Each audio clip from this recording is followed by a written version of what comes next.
You have hundreds of contacts in your phone. Yet, when you receive a strange piece of news on a Tuesday night, you scroll through those names and realize there is no one you actually want to call. You are constantly surrounded by the digital noise of other people's lives, but your own daily experience remains isolated. Social algorithms prioritize shallow engagement over depth. You like a photo or watch a story, and you mistake that micro-interaction for a relationship.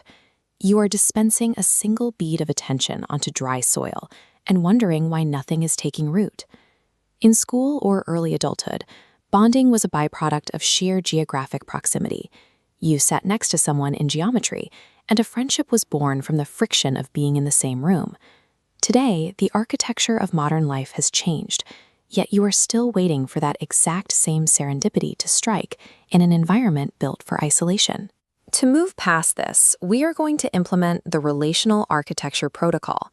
Pick up your smartphone right now. We are going to execute a real-time, 3-step audit of your social ecosystem. Relying on accidents to build your social safety net is a mathematical guarantee of loneliness.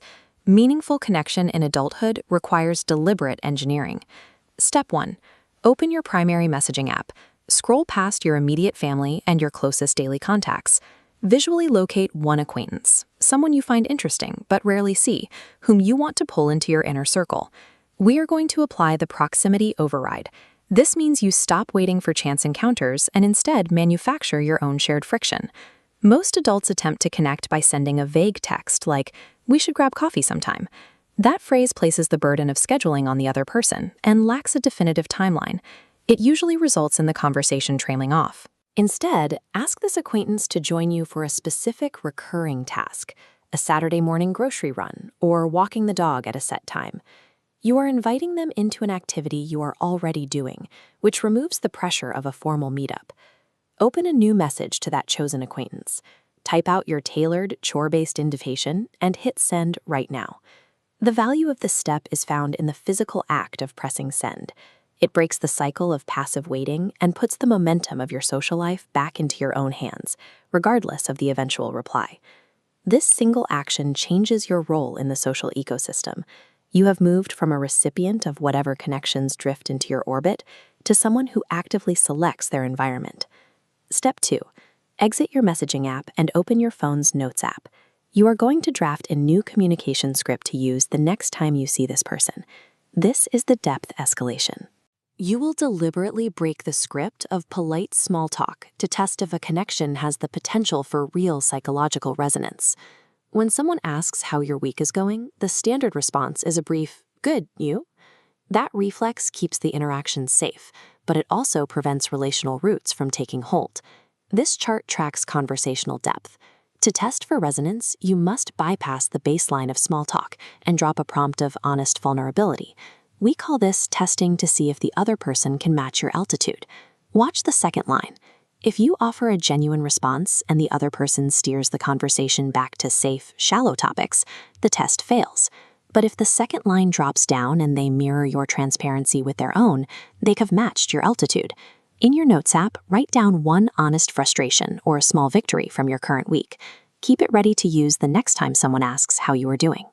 Vulnerability serves as a mechanical filter. It helps you identify the individuals who actively require you to expand, rather than those who merely tolerate your presence. Step 3. Navigate back to the main inbox of your messaging app. Scan the landscape of your existing active chats. You are now conducting a portfolio audit. This is the process of categorizing where your current social energy is spent and deciding where to reallocate it. Look for a thread that is built entirely on nostalgia. This is often a group chat that survives by rehashing high school memories or complaining about the past. Swipe left on that specific thread and archive or mute it right now. Connections rooted purely in the past carry a hidden cost. People who only know the previous versions of you can inadvertently hold you back, expecting you to remain the person you used to be. The time and energy you reclaim from that archive chat can now be redirected towards someone in your contacts who is building a life that genuinely fascinates you. Pruning legacy connections provides the structural room required for relationships that align with the person you are actively becoming. The 3 steps of the protocol are complete. Put your smartphone down. Realizing the people around you do not know the person you are becoming is a quiet, terrifying thing.